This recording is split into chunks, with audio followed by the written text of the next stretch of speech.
Welcome to part 2 of the Cote Royale luxury website build. We are going to be adding the quiz, the interactive quiz, to our website here. So I'll walk you through it. We go ahead and click Find My Fragrance, and then the users are asked to choose from 4 questions. What scents do you prefer? I want to go with cinnamon, cardamom, and amber. We have, what's your ideal evening? I'll say a whiskey by the fire, surrounded by deep conversation, right? This is like kind of classic luxury brand stuff. What's your style?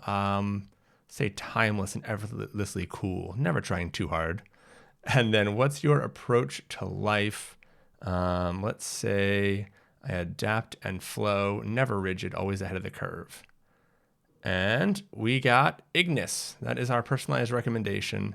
And it's a unique selection of fragrances that are most suited to you and your personal taste. So we got the fiery version because of a few of the questions that I chose, where I chose amber and I chose the whiskey by the fire. So Ignis got 2 points and the other ones only got 1 each. And then we can retake the quiz, or we can go ahead and head to the Ignis page and buy it. So that is the quiz that we are going to be building. You see, you have a bunch of nice little animations, these smooth transitions, and we're going to be doing some tricks like preloading these images to make sure that there's no jank in our quiz. So nice little addition to this website that we are going to also tie in to our CTA, because our CTA says go ahead and take the quiz. So we will link those up.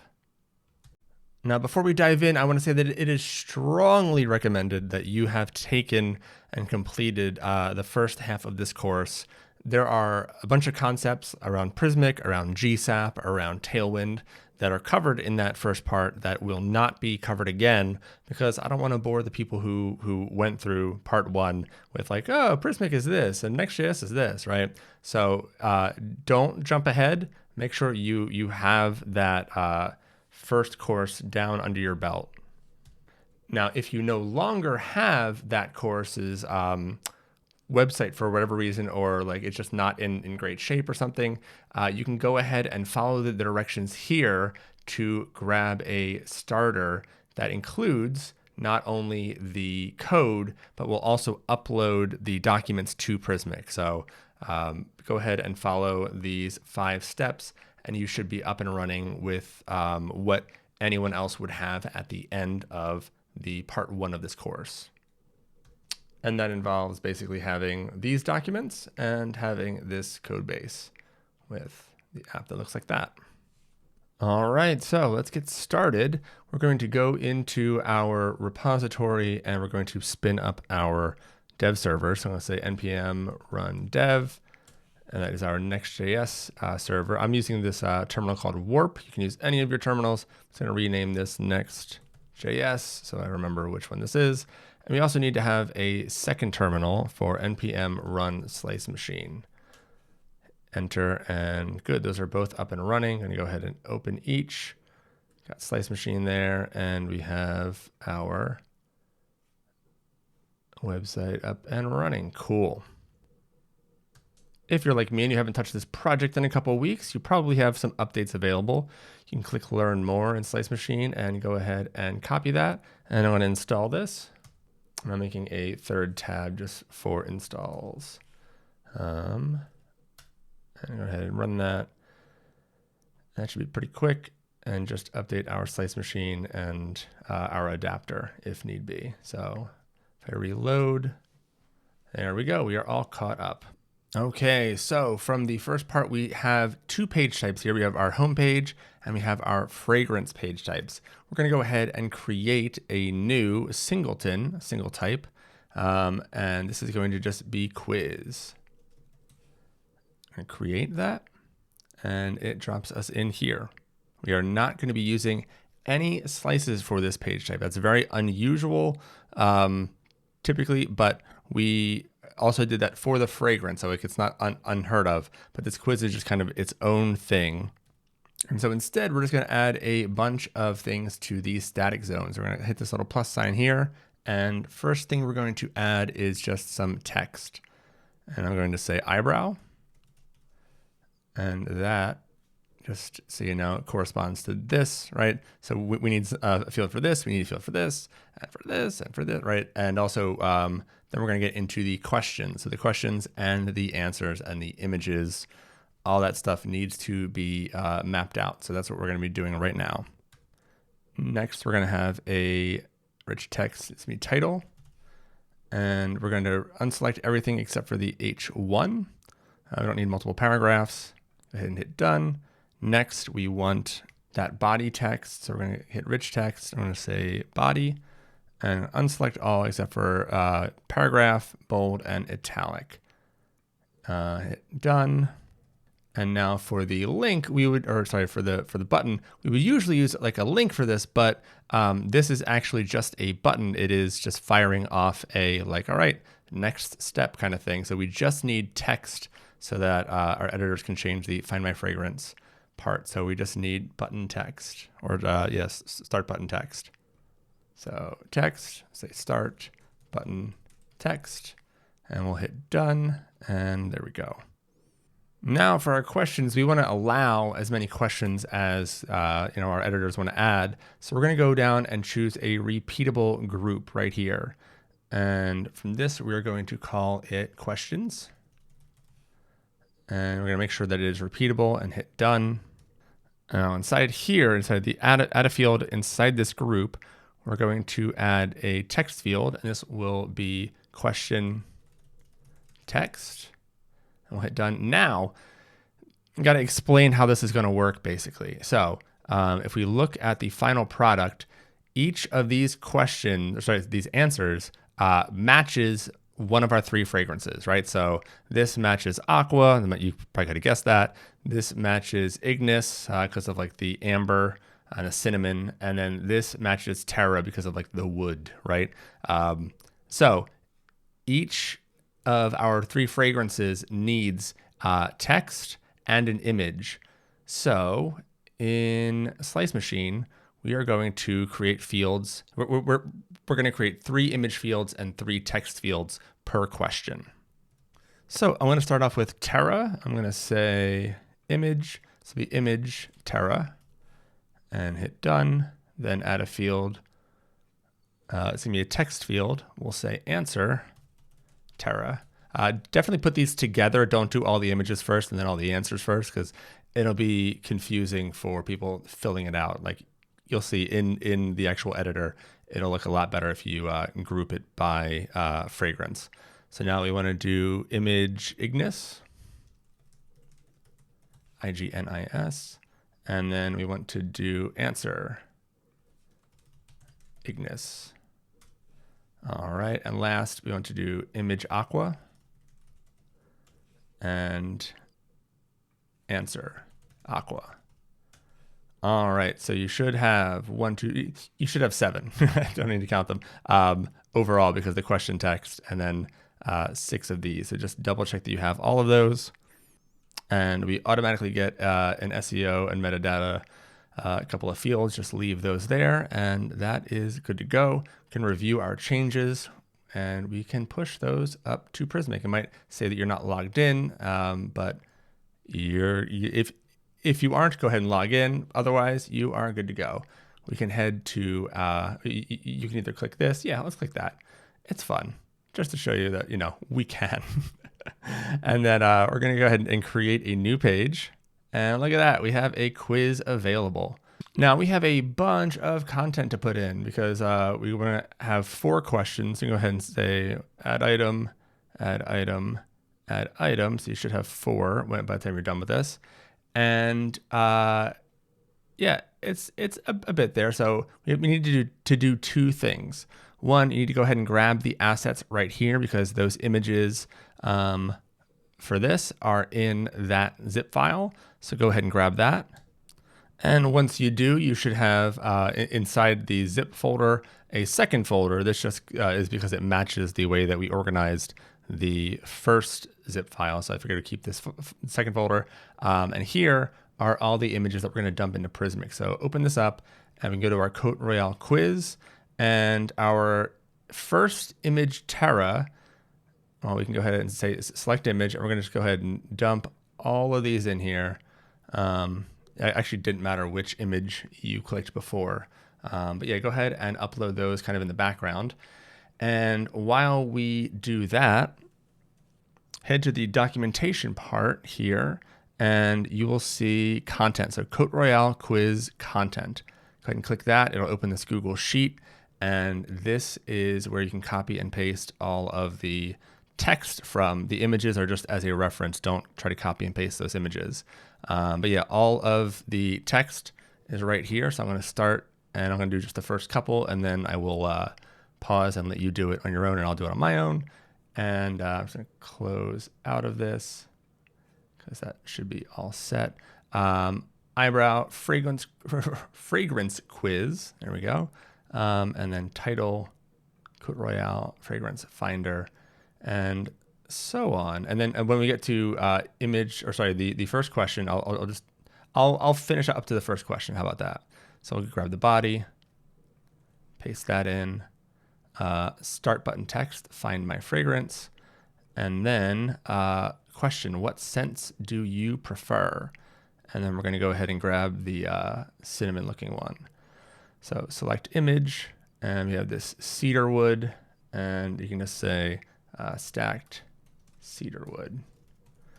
I recommend putting alt text. It is a requirement for web accessibility, but also for Next.js is going to yell at you for that reason. And then answer Terra. Oh, I clicked on the wrong one. That is cedarwood, sandalwood. And image Ignis is going to be this amber. I'm going to say amber. That's all it is. And cinnamon, cardamom, amber. And last but not least, we need that ocean image. They didn't all upload. I should not have canceled. All right, now that it's finished, I'm going to choose ocean. Oh, I don't mean to have two selected. Just ocean and the ocean for alt text. And answer is going to be ocean citrus. Cool. So I'm just going to go ahead and save that just so I don't lose it. And then go ahead and finish out the other questions. I'll see you on the other side of that. All right, I finished and have all 4 questions with each having the 3 answers. I have alt text. I have everything filled in. Also, don't forget your SEO and metadata tab. There is some content here for that as well. You can choose any of these. It doesn't have to be Aqua, but just choose an OG image. And then you can go ahead and save. And then I'm going to say fragrance quiz. And name our document that. And go ahead and publish it. And we are set there. Now, the only thing is we don't have anything back in our code to show that content just yet. We're going to fix that. All right, now we can go ahead and close this Google Sheet. We don't need that anymore. And one of my favorite things about Slice Machine is that it gives us these fantastic page snippets. So go ahead and go into your quiz page type and click page snippet. And it is going to explain right here. You can add a new route by creating an app/quiz/page.tsx file. And that's what we're going to do. So we're going to go ahead and grab this code, hit that little copy button, and head to VS Code. So it said app/quiz/page, just as a reminder. So in your app directory, new folder, we'll say quiz. And then in here, we're going to say page.tsx to name our new file. Go ahead and paste that in. But it defaults to the slice zone. So we're going to go ahead and delete that. And instead, we're going to say parentheses, and we're going to say bounded. If you remember that from the last course, I hope so. But if not, that is just our little component that wraps around everything, centers it, and gives it a max width. And then inside here, we're just going to have like a div, and we'll just say quiz time. And I'm going to save that, and that is the fantastic work that I'm doing so far. But let's go to Cote Royale 3000/quiz. Just type it in manually, and there we go. Quiz time. It's in there. All right. So we have a page. We have a start. Cool. Now we're going to be creating a few files within this quiz folder. So the first file we're going to do is actually going to create some types that the other files are going to share with one another. So say new file, let's say types.ts.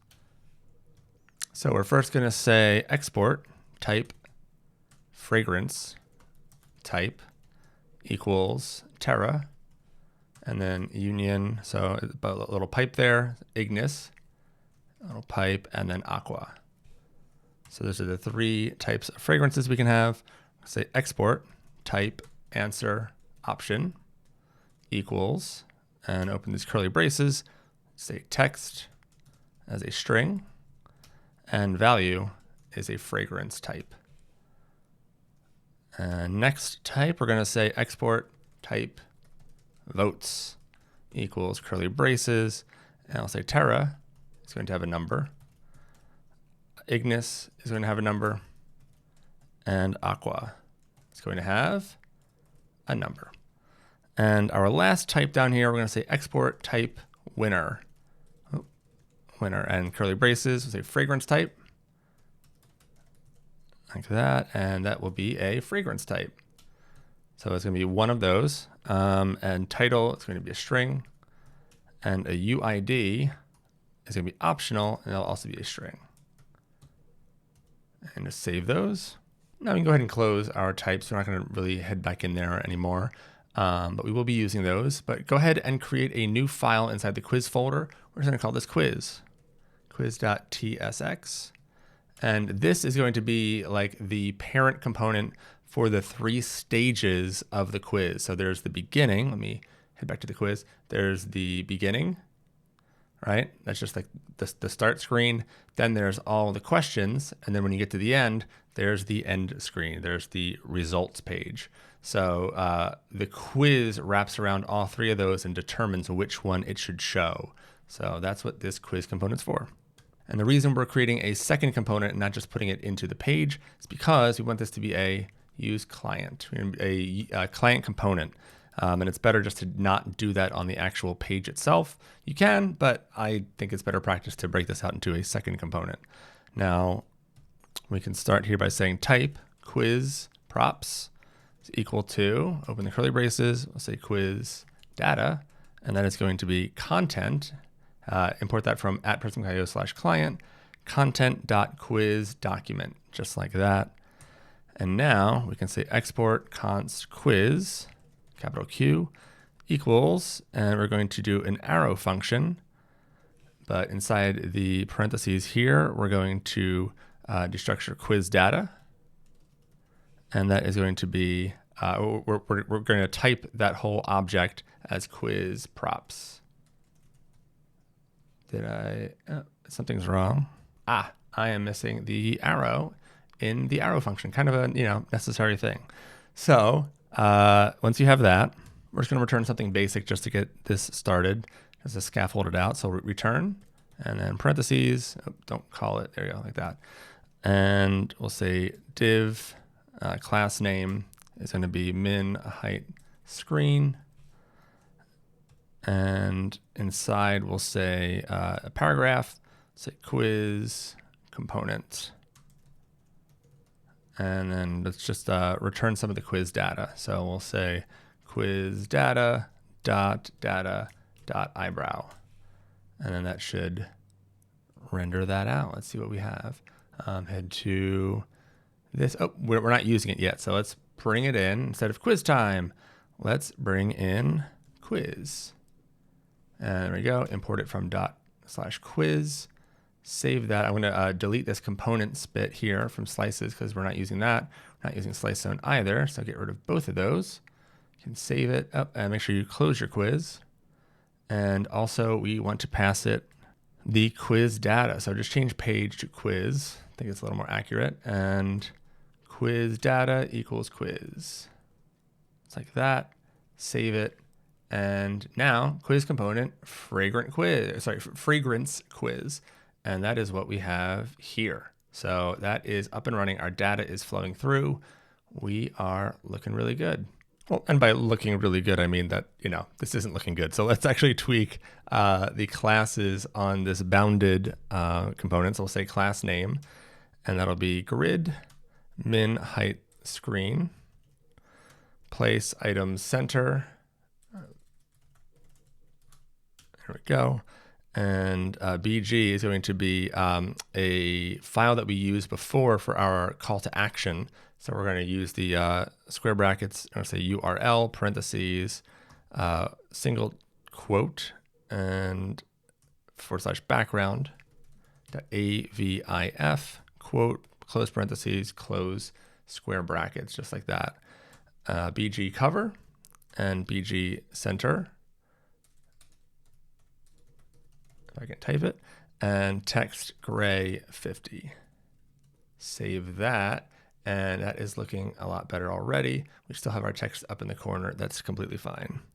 All right, now let's create the start screen component. So inside quiz folder, we're going to say new file, and we'll say start screen.tsx.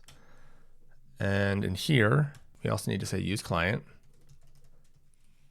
And we're going to start by creating a couple of props, or sorry, a type for our props. So say type start screen props equals curly braces quiz data. And once again, that's content from Prismic /client dot quiz document like that. And then on start, it's going to take a function, be an arrow, so just do an arrow function that returns void, just like that. And I'm just going to save that real quick to format.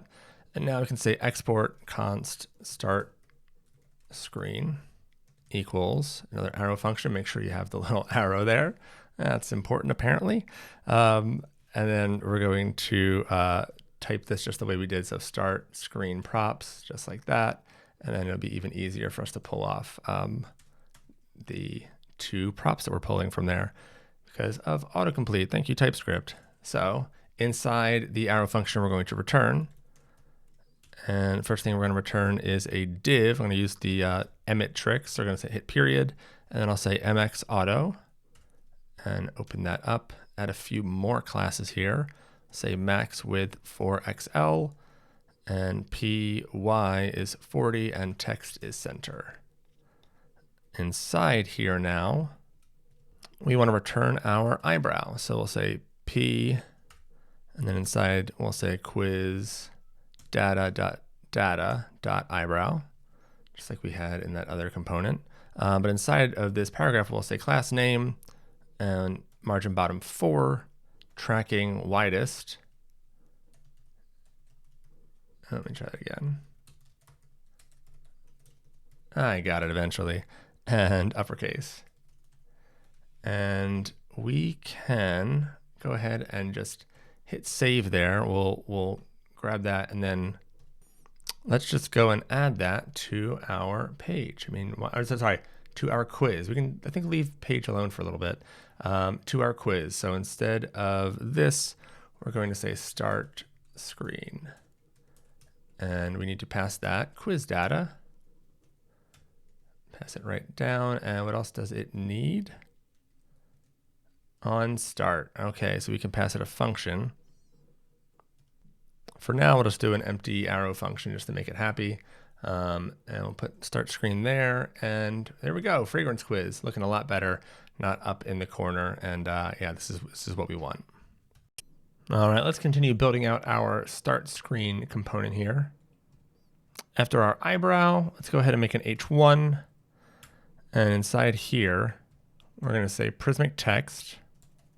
Not rich text, but Prismic text. This is one where it'll kind of force and return a string.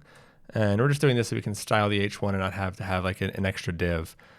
Field is going to be quiz data.title. And make sure you close that. And then on the H1, we'll say class name is going to be font display.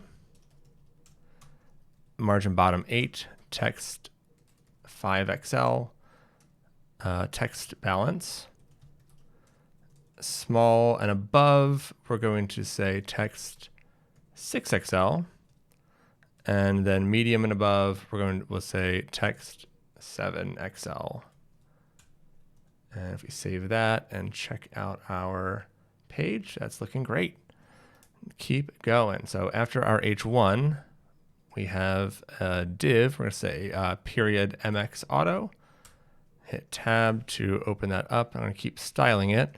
So we'll say margin bottom 12, max width 2XL, text is going to be large, text balance, and text gray 300. Inside our div, we want Prismic rich text. And we're going to say field is quiz data.data.body. And make sure you close that. All right, save, and we've got our body. Nice. Looking good. Last but not least, we want our button. So button, I'm going to just open that up. Inside here, we'll put quiz data, inside curly braces, of course, .data, .start button text, or start the quiz. Right, we'll have some fallback text there. But in the button, open up inside here, and we'll say on click is going to be on start. So that, yeah, when we click this button, that function will call, and that'll move us to the next part of the quiz. And we're also going to style it. We'll say class name. Got a few styles here. So inline block, cursor pointer, PG white, PX 12, padding Y is 4, font extra bold, tracking wider, text black, uppercase, transition colors, and hover, colon, BG gray 100, just like that. So if we check it out, there we go. It's looking really, really good. When we click it, nothing happens just yet because of that empty arrow function. But I think our start screen is set. Now, if we compare the final version to our version, let's go ahead and reload the page, have a little fade in. Ours does not fade in. So let's go ahead and use our fade in components to just add a little touch of animation here. So fade in, I'm gonna wrap it around my eyebrow. That sounds weird to say, but you get what I mean.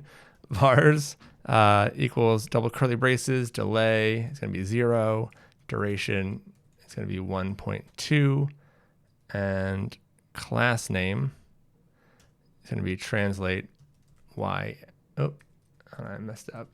Class name equals translate Y8, just like that. I think I need to import fade in, yeah, from @components, fade in. I'll bring it to the bottom, as you know I like to do. And if we save that, we can go ahead to the H1 as well. You know what, actually, for this H1, let's go ahead and make this reveal text, all right? So we're gonna change this around a little bit. I just showed you another way to do it, but let's go ahead and make it reveal text, just like that. Make sure it's importing correctly. It is. Make sure that autocomplete fixes. And then we're going to add a couple more props. This will say align center. Align is equal to center. There you go. ID is going to be quiz title. And field is going to be title. Not in quotes, but it's going to be actually be, wait, hold on. Quiz.data.title. Let's do that. That makes more sense. And now we actually want to get rid of everything, but yeah, it should be self-closing. It doesn't take any children. So that looks good. There we go. That's much nicer. That's looking really nice.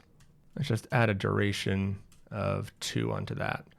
And then instead of this div here around our Prismic rich text, let's say fade in, like that. And let's give it some vars, double curly braces, delay, it's going to be 1.3, and duration is going to be 2. Save there, reload the page.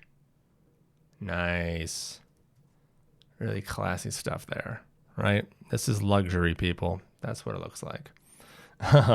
So fade in around our button, move it down, and inside our fade in component here, We'll say vars, double curly braces, delay is going to be 2, and duration is going to be 2. And we'll say class name is going to be translate y8. All right, so much nicer, right? That is, I'm already excited to take this quiz, and it doesn't even exist yet. You can't even do anything yet. I'm clicking here, nothing's happening. But that adds so much polish to this. So let's go ahead and continue on to our questions now. Back in the quiz, we want to have it so that we have 3 different types of status. So right below quiz props, let's create another type. So let's say type quiz status. And that is going to be either not started, all caps, or in progress, or completed. Just like that.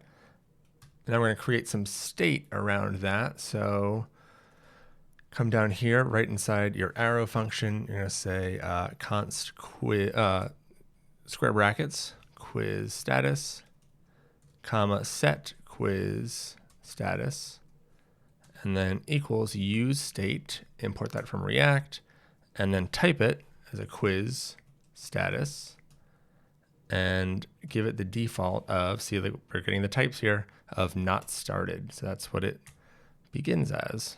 And so if the quiz status is not started, then we want to show our start screen.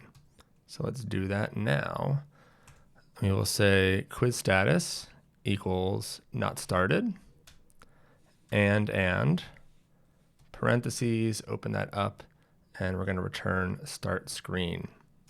Now let's add a start function that gets called when we click that button. So we'll say const start equals arrow function, and inside here we'll say if, and we're going to want to check to see basically if start screen exists. And to do that, we want a ref. So let's go ahead and at the top here, I'm going to say const start screen ref equals use ref. That's going to be an HTML div element and give a default value of null. And the use ref did not import for me, so make sure you import that from React. And now instead of this comment here, we're going to say if no start screen ref.current. So in other words, if that doesn't exist, if it hasn't loaded into the DOM for whatever reason, either it just hasn't done it yet or something went wrong, we're going to return because we want to target it specifically. So if it doesn't exist, we're not going to do anything with it. Then we're going to say GSAP and import that from GSAP, gsap.to, parentheses, start screen ref.current, and then comma, and inside our object here, we're going to say opacity 0. Y is -20. Duration is going to be 0.5. Ease is going to be power 2 in. And on complete. So after that animation, so like after 0.5 seconds, we're going to do this. We're going to pass an arrow function, and we will say set quiz status to in progress. So we animate first, and then we switch this over. And that should switch us off of this. This should be removed from the DOM then, because the quiz status is no longer not started. So let's check it out. Reload the page. Looks great coming in. And then find my fragrance. We didn't pass it through yet. So on start is still this. So pass start here. And now that should work. I'll reload my page just in case. You know what's happening here? Create a div, and then in that div we want to add a ref, and that ref is going to be start screen ref. That's why, because we were getting blocked right here. It was just returning. So reload, and now fades out and it leaves the DOM. You can't tell whether it's opacity 0 or it's left the DOM, but trust me, it has. So very good. That is how our quiz begins. All right, now that we have the start, let's go for the middle part. We need to create a question component. So new file, question.tsx, and inside here we'll say use client. And then we want to create a type for the question props. So type question props equals curly braces question, and that's going to be a content dot quiz document data questions item. There we go. Quiz document data questions item. Easy to say. Question number. It's going to be a number. And total questions is going to be a number. On answer selected, it's going to be a function which takes fragrance type. And that is going to be a fragrance type, capital F. And you see it's importing from ./types, just like that. And that's an arrow function, and it's going to return void. And then on back, it's going to be an arrow function that returns void, like that. Then export const question equals arrow function. And inside here, we will first do the curly braces, then we'll type it as question props. And we can pull off everything there. So I'm going to go through, and I'm just hitting control space to bring up that little window, and we have everything now. So open up your curly braces, and inside here we can say return. We'll do a div with class name of mxauto, max width for Excel, py10, and text center. And we're just going to scaffold this out a little bit. So first, let's create a div with margin bottom 14. And inside that, we'll create a paragraph with a class of margin bottom 3 on it. And inside that, we're going to say step and then question number, like that. And we're going to continue to style this paragraph a little bit. So say tracking widest and uppercase. Okay, and underneath our paragraph, we'll have an h2. And that will get a class of font display. Inside the h2, we want question text, or just return an empty string. After font display, let's add MB6, text for XL, MD and above, medium screens and above, we'll say text 5XL, and large screens and above, text 6XL. And we can go ahead and save that. We don't have it plugged into our quiz just yet, so we can't take a look at it yet, but we will soon. So after the H2 and after that div, go ahead and open this up. We want to have just like a little placeholder, I think, right now for our answer options. So we'll say .mb12, open that, and then let's have a paragraph that says answers. Go here. And then let's have our buttons. So we'll say period MX auto, open that, and we can continue to style that. We'll say flex, max width medium, items center, and justify between. Inside here, we need 2 buttons. The first one's going to be our back button. The second one will be our next button. So button and on click. It's going to be on back.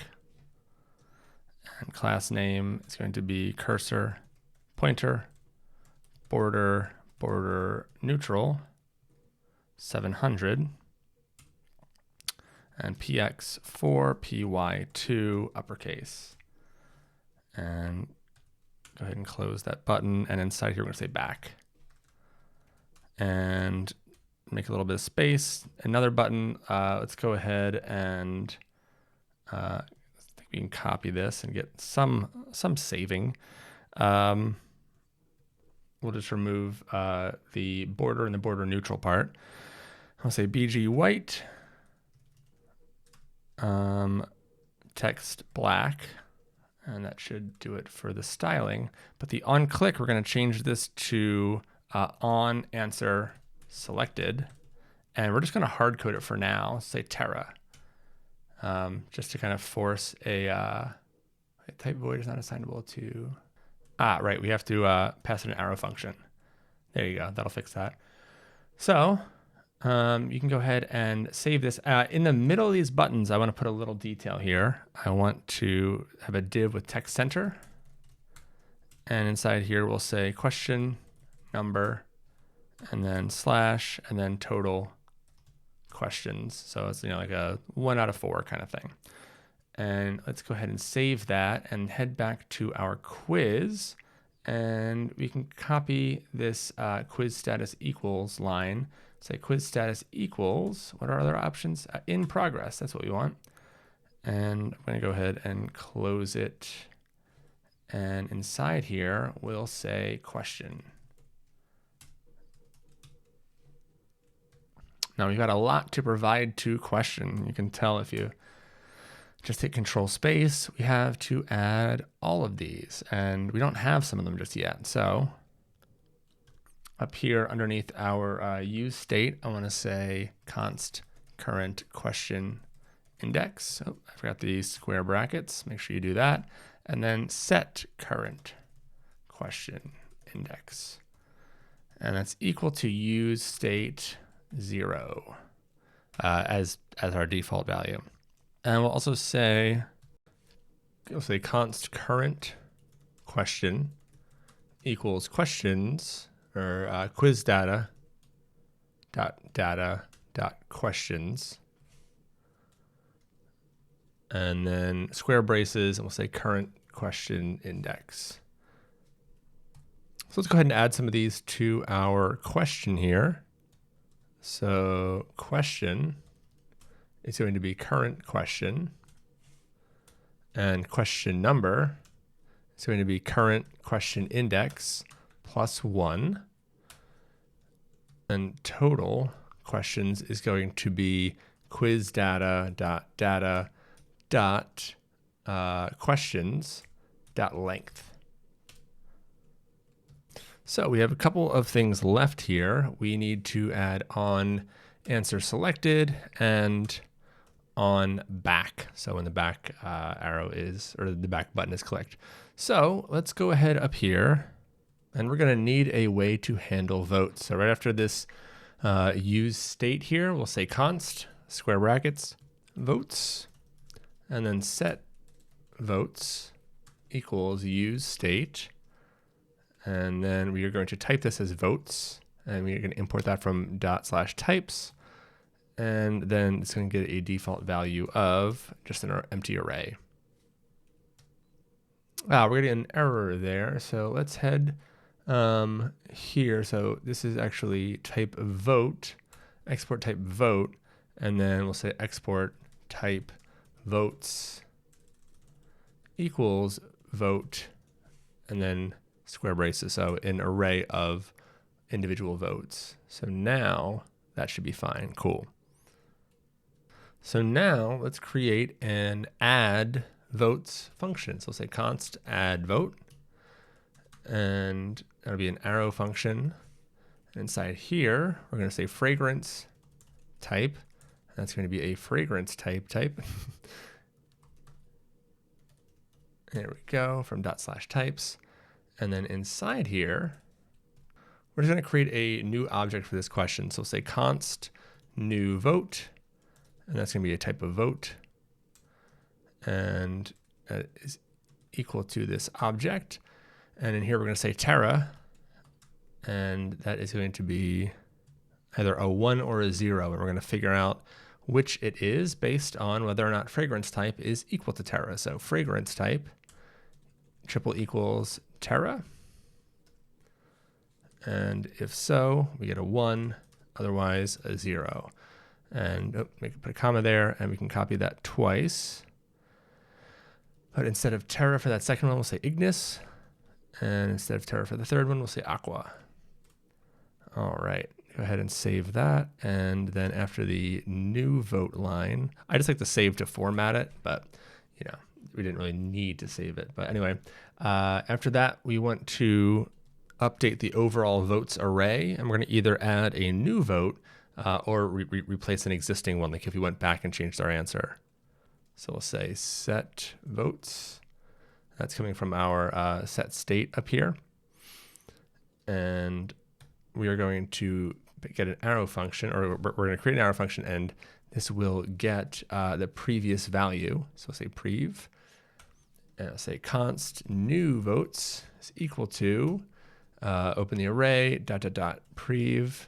I'm going to spread the previous values into this array, and then we'll say new votes, square brackets, current question index is equal to new vote.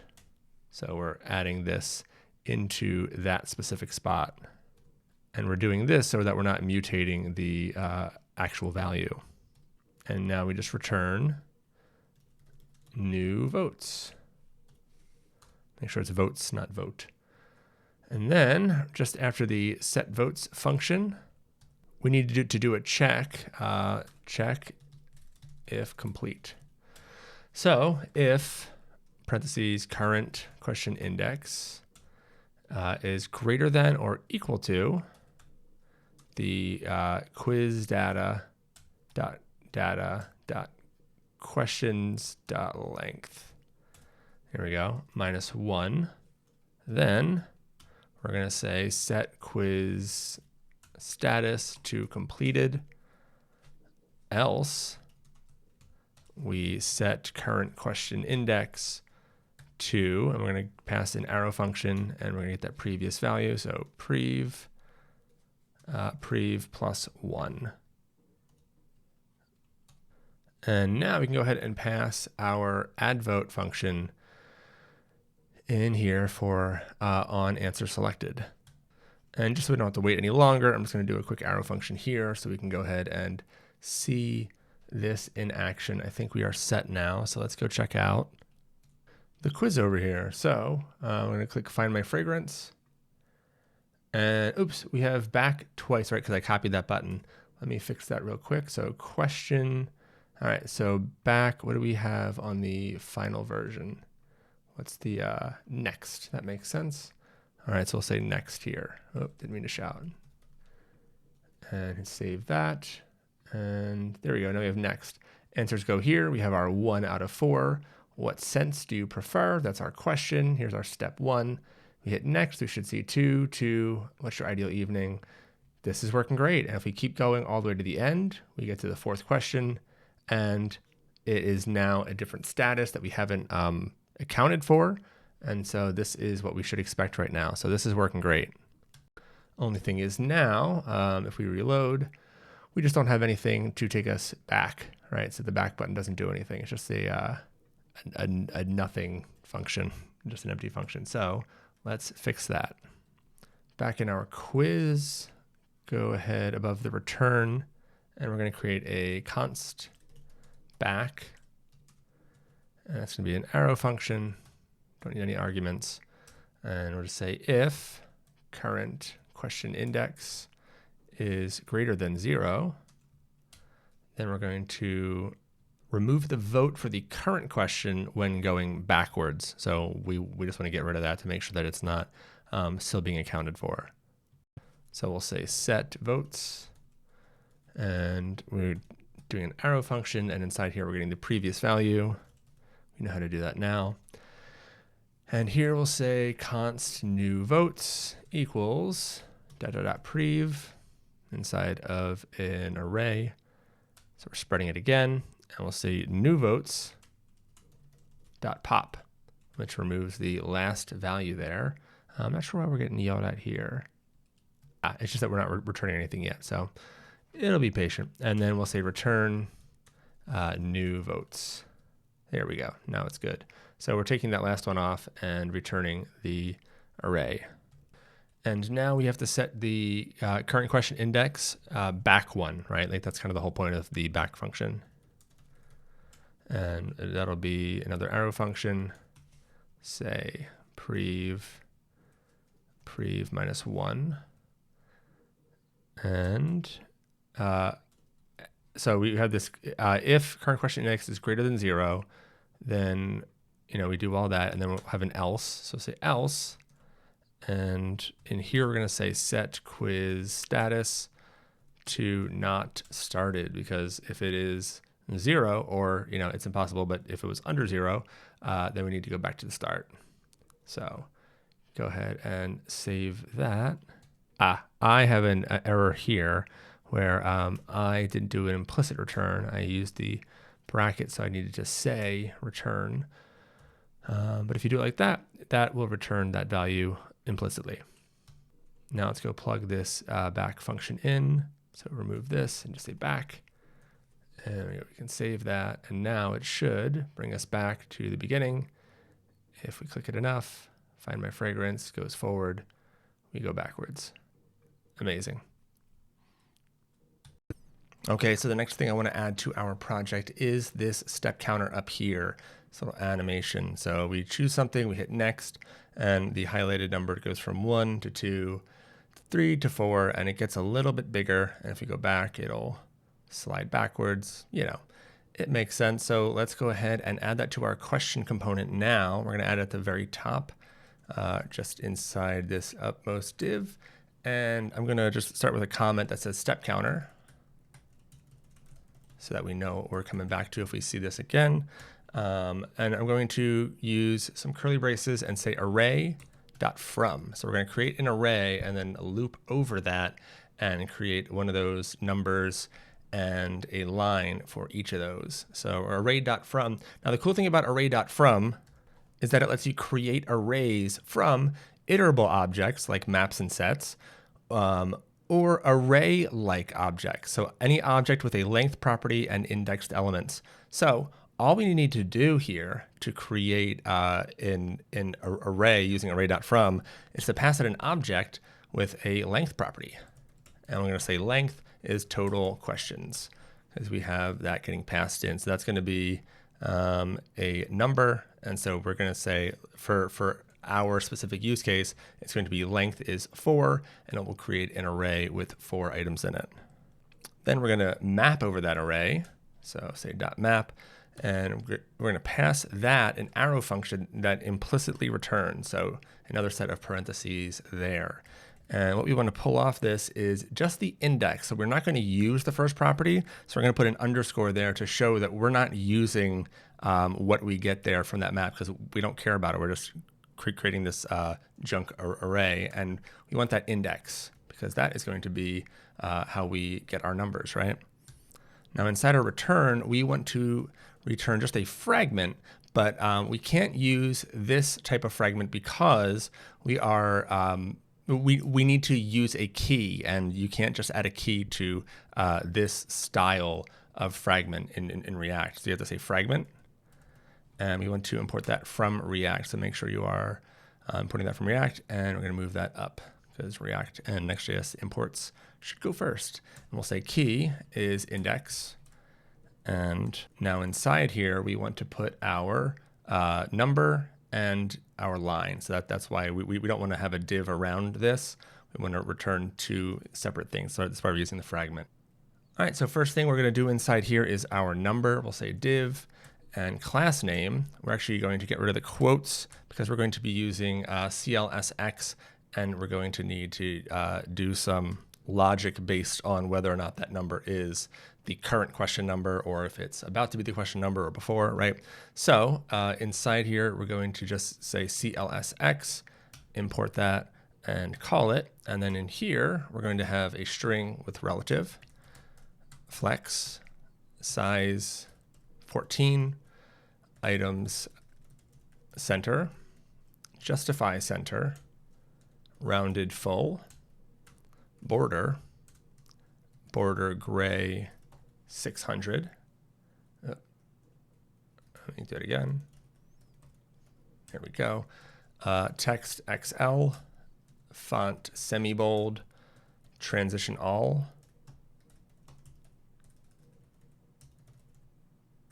There we go. And duration 1,000. Okay, now we are then going to put a comma. I'm going to say index plus 1 is less than question number and. So if the index plus 1, which makes it go to this style of number where 1 is the first number, where in our index is going to start at 0, but our questions start at 1. So if our question number is before or has already passed, then we want to give these styles. So I'm going to say scale is 100, BG is neutral 800, and text is neutral 50. And we might change the styles here just because I feel like the before and after is not different enough, right? Like that's barely different than that. So I think we might switch this up, but we'll keep it the same for now. Now go ahead and copy this 2 more times. But for the middle one, we'll change index plus 1 is triple equals to question number and then for the last one, we will say greater than. So yours should look like that. So it's less than equals greater than. And in this middle one here, we're going to say scale 110, BG neutral 50, and text neutral 950. And for the last one, we go scale 100, BG neutral 900. See, like it's a very subtle difference. And then text neutral 50 stays there. All right, now we're going to close that div. And we're going to put in here curly braces, say index plus 1. And we can go ahead and just save that. We don't need the lines yet. Let's see what we get. Here it is. So let's click through. And there we go. We get our little number counter here. We'll say next. And that's working really nicely. The transition works well. Now let's try dropping this down to 700. Let's see how that looks. Yeah, that's a bit more obvious, right? That looks better to me. It's not like super glaringly obvious, but at least it's you can tell the difference between 4 and 2. So that looks good to me. Okay, then after this div, but inside the fragment still, we're going to add our line. It's going to make a div with class name flex1. And then we can go ahead and add more styles because there's not going to be anything inside this div. We'll see H is px, so just 1 pixel height. Width is full. BG gray 600.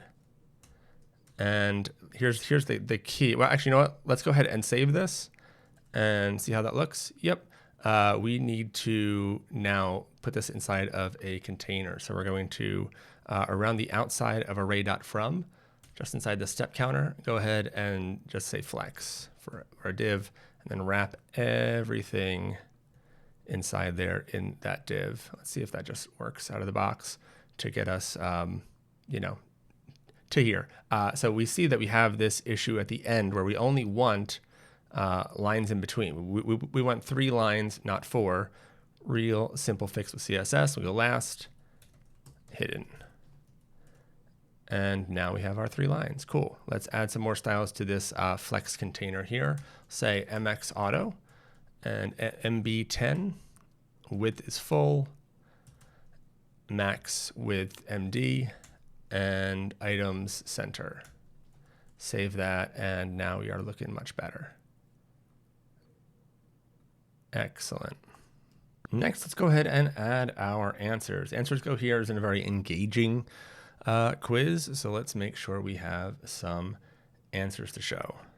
So inside of the question.tsx file, we're going to scroll down the bottom and create an answers component down here. First, we will say what props we want this answer to take. So we'll say type answer props equals curly braces image field, and that's going to be an image field that we import from Prismic client, or null. Then we'll say value. That's going to be either Terra, Ignis, or Aqua. You know what? We already have that here in fragrance type. So let's go ahead and just use that. So instead of value there, let's go ahead and use fragrance type. And if it's not imported, oh, I think it is already. Cool. Let me just double check. Fragrance type, perfect. So we're just going to use that. Value is fragrance type. That makes it nice and tidy. That way we can just add it in one place and it's everywhere. Question, string, and we need an index. That's going to be a number. A checked, which is optional, it's a Boolean, and on change is going to be optional, and a function that returns void. And now we want to create our answer component. So we'll say const answer equals, we're going to do an arrow function like we typically do. And inside here, we will create an object, or sorry, not create an object. We're going to use curly braces to destructure our props, and we're going to type that as answer props. There we go. We're not creating objects here. Image field is one of the things we get off there. We'll take value, we'll take question, take index, checked, and on change. Great. Now inside the curly braces here, we want to say const option ID is equal to, we're going to use backticks and create a template literal here. Say option hyphen $, and inside here we'll say value. And then outside that, we're going to have another hyphen and then $, curly braces, index. So it's going to be option and then Terra, and then index, I think, is going to be its position within the question. So we're just going to use this as an ID for input, making sure that it's somewhat unique within its own set of options. So now let's return, and we're going to return a div with relative, class of relative on it, and inside there, we're going to have an input that just self-closes, and inside here we'll say type radio. And ID is going to be option ID. And the name is going to be fragrance option. Let's have a value of value. Class name is going to be peer. You'll see why in a second. Absolute. Height of 0, width of 0, and opacity 0. So we're going to hide this little radio button, but still use the functionality of radio buttons here. And the way we're going to do that is by using a label also. So we're going to make a label, and that is not going to self-close. We're going to put a couple things inside there, including our image. But in order to connect it to our input, we want to start off by saying HTML4, and we're going to pass that option ID. So that will now be connected to that input. So when we click on it, it triggers that radio button. Now this one takes quite a bit of CSS, and you'll see why in just a sec. So we're going to say class name, and we're going to be using CLSX here. So we're using curly braces. And we'll create a string in here, and we'll say answer option. And after that, we'll say block, height full, cursor pointer, border, P3, transition all. Oh, that's not the one I wanted. There we go. Duration is going to be 300. Peer focus. Now here we go. So the reason why we put peer is because we are looking to style off of a sibling. So the label and the input are next to each other, and we're basically saying that, hey, this is going to be something that we want to style based on. And so we're going to say peer focus. So when that peer is focused, you want this item, this label, to have a ring 2. And you can see here that adds a box shadow with like a little bit. It doesn't actually become a shadow. It's a cool little trick that the Tailwind folks came up with, or not came up with, but that they're using to create a ring. So we'll also say peer focus and ring white, peer focus, ring offset 1, peer focus, ring offset black. On hover, we want border white. And on small screens and above, we want padding to be 4. On medium screens and above, we want padding to be 6. And now if this is checked, we want to make sure that this is styled a little bit differently. So go ahead and outside of that string, put comma, and we'll say checked, question mark. If so, we want border white. And otherwise, we want border neutral 700. All right, we can save that, although it's not really going to show up yet because we are not importing it, or we're not using it inside of our question yet. Let's go ahead and add our text for the answer and then just add it in so we can see if it's working. So down here, we'll have a paragraph with text XL, and we're going to put question in there. So we will write out the question, and then up here where it says answers go here, let's wipe out that p tag. And we also want to change this div to a field set. And inside here, we're going to create a legend, which is basically like a label for a field set. So legend, and we'll say class name. It's going to be SR only because we actually don't need this because we're putting our question up here. But just for semantic reasons, for accessibility reasons, we want to have this legend working appropriately. So that's why it's screen readers only. So we'll say question.question text or select an option in quotes. Just as some kind of a fallback. It's a terrible, thing, but can't do much better if there's no question entered. We're going to have bigger problems if that's the case.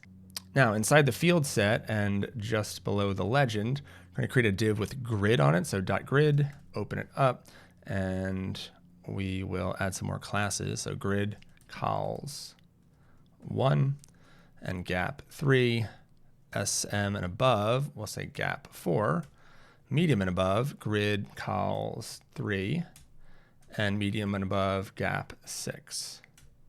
All right, so now we need to add our answers in here, but right now the way that we have our data coming in, so we have question dot, and we see we have answer aqua, answer ignis, answer terra. So the thing is, if we put them all in the same order every time, it's going to be kind of predictable, or we want to randomize the order here, right? So to do that, we're going to use like a use effect as well as some state. So come on up to the top, just above our return here, and we're going to say const, and in square braces, we're going to pull off answers and set answers. We're going to receive those two, and we'll say use state, and we're going to type this as answer option array, just like that, and then we're going to give it a default value of an empty array. Great, now we have an answers array. We're also going to need some state to keep track of the option that they have selected, so let's just add that now. So we'll say const, and square braces, selected option, and then set selected option, and we're going to say equals use state, and we're going to type that as a fragrance type or null, and we're going to give it a default value of null. And there we go. Now let's use GSAP in here because we're going to use a little bit of GSAP throughout this component. So we'll say use GSAP, and we can import that from @GSAP React. And what we want to do, we want to make sure we're also importing GSAP from GSAP, and then saying GSAP dot plugin, register plugin. There we go. And use GSAP Good. Make sure you always register your GSAP plugins. And here we go. So we're going to call use GSAP and pass it an arrow function that like that. And then after, we also want to pass it an array. And the array is going to show the dependencies. We're going to say question, so that this will run if that question changes. This works just like use effect with some small changes. And it handles our GSAP for us, so it's really handy. Now inside here, what this is going to this will trigger when that question changes. So say we just went from question 1 to question 2. The first thing we need to do is set selected option to null, right? We want to say, all right, we don't have an option selected just yet, so let's wipe that out. And then we're actually going to reset the styles too. So anything with dot answer option, the class of answer option on it, we want to wipe out the styles. So we'll say gsap.set and we'll say dot answer option, target that class. And then we are going to pass it a vars object of clear props. Now this is a little GSAP property that basically says, we want you, so let's pass it all, to wipe out anything that GSAP has added before. So that if we're targeting it again, it gets rid of any previously added styles by GSAP. So all those inline styles that GSAP adds, this will wipe it out. We're going to say opacity is going to be 1 and scale is going to be 1. So this just brings us back to a healthy baseline of our styles. Next, we're going to say const answer options, and that's going to be a type, or sorry, we're going to type that with answer option array, and that's going to be equal to an array of the following objects. Now we want to create an object for the Terra answer, the Ignis answer, and the Aqua answer. So we're going to have 2 properties on this, and if you look at our types, you can get a hint. We want text and value. So TypeScript won't let us do anything else. We're going to have to pass it text and value. So first text, we'll say question dot answer Terra. We'll go Aqua first. It genuinely does not matter, and you'll see why in a moment. And then we want to say or empty string. So if there's no answer there, we have empty string. And then value is going to be, in quotes, Terra. And see, it helps us. Oh, no, sorry, Aqua. I forgot which one we were doing first. Aqua. Cool. So just make sure those match. Answer Aqua, value is Aqua. And copy that 2 more times. We'll say answer Ignis and answer Terra. And value is Terra and Ignis. All right. Now, like I said before, we don't want to just return it so that Aqua is always first.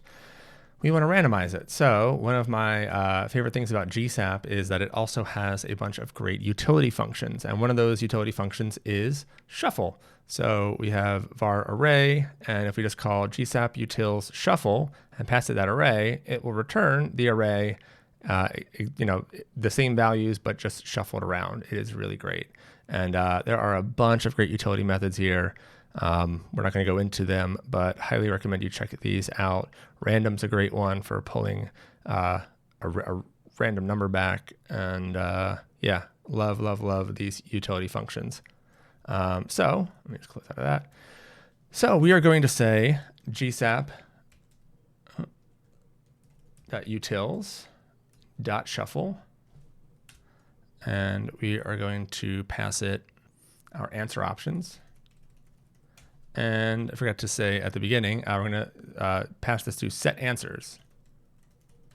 So rep, just like that, calling set answers and passing it our new array with shuffled values and all. So now we can go down and loop over answers because we have an answers array. Answers.map, and we can pass an arrow function with an implicit return. And we want, oh, hold on, I didn't do that right. I didn't call map. I just put next to an arrow function. Arrow function with an implicit return. And we want the answer and index from there. And inside here, we want to return answer. I'll self-close that, but answer needs a few more things. First, because it's an iterable, it needs a key, and that key can be answer.value. That should be unique for each. We also need an index. That's going to be index. We need an image field. That is going to be based on a function that we still need to create. So we're just going to say here question dot image aqua. So they're all going to have the same image, but that's fine because we're not even rendering out the image yet. So let's kind of have a placeholder there for now. Question is going to be answer.text.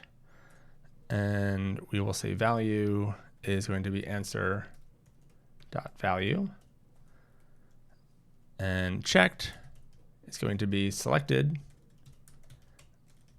option is triple equals answer.value. And on change, oh, didn't mean to shout. On change is just going to get an empty arrow function. There you go. Now we save that, and there we go. We see we have our options there, and you can actually click on them and they will select. Not much else happens, but we do have our answers and our questions rendering out. So that is looking great.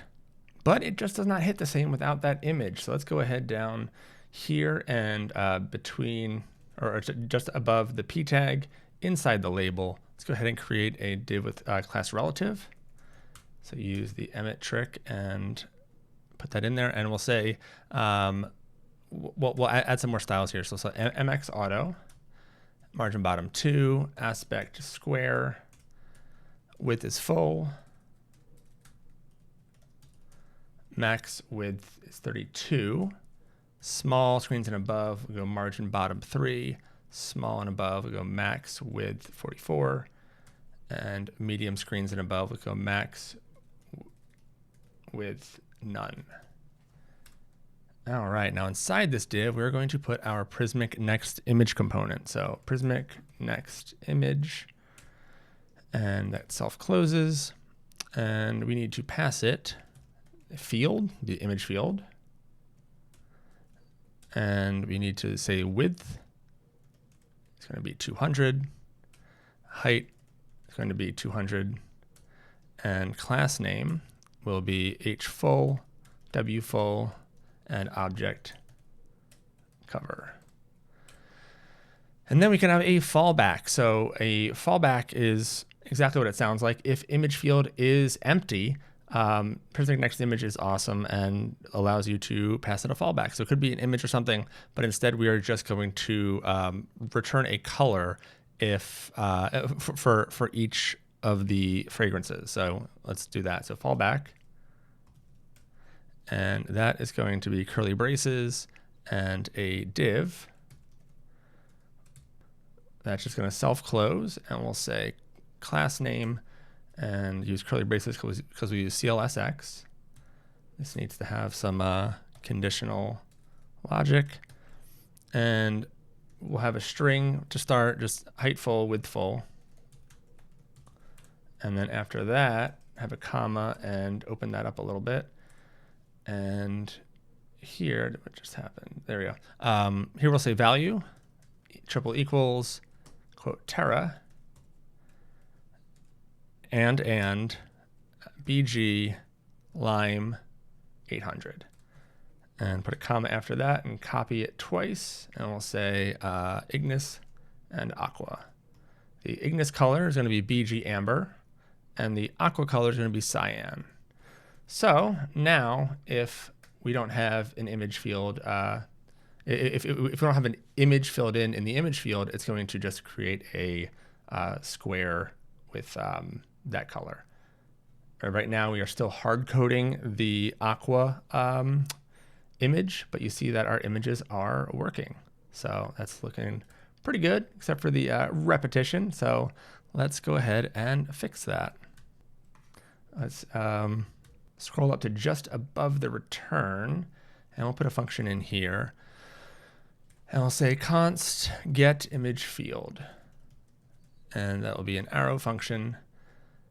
And inside here, we're going to be passing a fragrance type.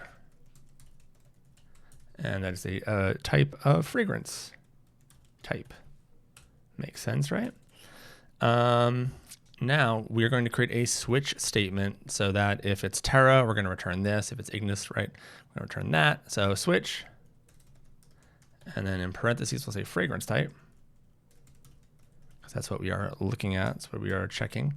And we'll say case, quote, Terra, and we'll return question.image Terra. And then we can just copy those two lines and paste them. I'm gonna, and then at the very end, say default, return null. So if it doesn't hit any of those, well, we have worse problems. I'm just saving to format, and then I'm gonna go in here and say Ignis and Aqua and change these as well. And there we go. So now we can call this function when we pass our props to answer. So image field, instead of this, we're going to say get image field and pass it answer.value. Save that, and there we go. Up and running, and it is all matching up correctly. Ocean Citrus, there we go. Hit next. A little bit of funkiness, but don't worry, the animation stuff will be sorted out, I promise you. We're going to do some preloading of images. We're going to fade in, fade out. That is still all yet to come. But so far, so good. Get to the end, and who knows what we have, but we will soon have that. Okay, so now the next thing we need to fix is these next and back buttons. So first off, I don't even need to select anything to go to the next one. That's a little bit suspect, right? But also they happen way too fast. Like these transitions happen too quickly, and we don't want to jump back to step 2 instantaneously. So back here, down at the button spot where you have back and next, instead of just calling on back right away and just setting the on-answer selected to Terra and jumping to the next one, we need to add a couple of little functions in here to handle, just to handle when these buttons are clicked. So let's go ahead and say const handle next, and that's going to be an arrow function. And inside here, we want to say if selected option. So if there's something actually chosen, then we will transition, but otherwise we're not going to, right? So we'll say GSAP.to, and we're going to target question content hyphen content, and then pass it an object with opacity 0, y of -10. So we're gonna move it up, I believe. I think that's -10. We'll find out. I'm forgetting right now.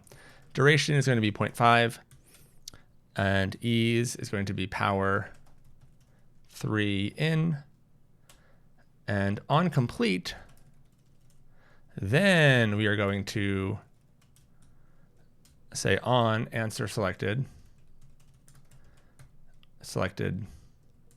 option. Right now we can call that. So let's pass handle next in where we have for next. Here we go. So next, instead of this little arrow function, we're going to say handle next. We also want to add a disabled property to make it really clear why it's not advancing, or that it won't advance, right? And we're going to say it's disabled if opposite of selected option. I should say not selected option. So if this is falsy, and we're going to flip it, so then it would be truthy if there's nothing there, so disabled would be true. So we can go ahead and save that, and we should see, yeah, we can't click through, but this button doesn't have any styling for being disabled, so you can't really tell. You can go back, but we can't go forward. If we choose something, now we can still not go forward. Because this is not changing selected option, I believe. Yeah, because we just have this empty on change. So we'll fix that in a sec. Let's first finish what we're doing by going up and creating a handle back, const handle back, and that's going to be an arrow function. And inside here we'll say GSAP.to, That's going to be, once again, dot question hyphen content. And then inside here, we'll say opacity 0. Y is going to be 10. Duration is going to be 0.5. And ease is going to be power 2 in. And on complete is going to be on back. So we're now just delaying it by half a second, moving some stuff around, and then calling that on back. That's all this handle back does. So on back, swap that out for handle back. Now we haven't created this question content div just yet, but we want to create it beneath the step counter. So here's our step counter there. And we want to wrap everything but the step counter, because we want this and this and this and this to all transition out as we move around. So if we go back, see how the buttons and everything fades down and comes back up. That's what we want. So we're going to create a div here, and we're going to call it question content. And then bring this closing div all the way to the bottom, and it's going to just have the parent as the only one that's above it. So question content right there, and we'll say translate y 2.5, and we're going to animate this. This is just where it's going to start. I'll say opacity is 0. Save that, and we're not going to see anything when we come in here because we just made the opacity 0, but we're about to animate it in on the component load. So let's come up, and we're going to create another use GSAP. You know what? We can use the same one because the question is the thing that we need to look at also.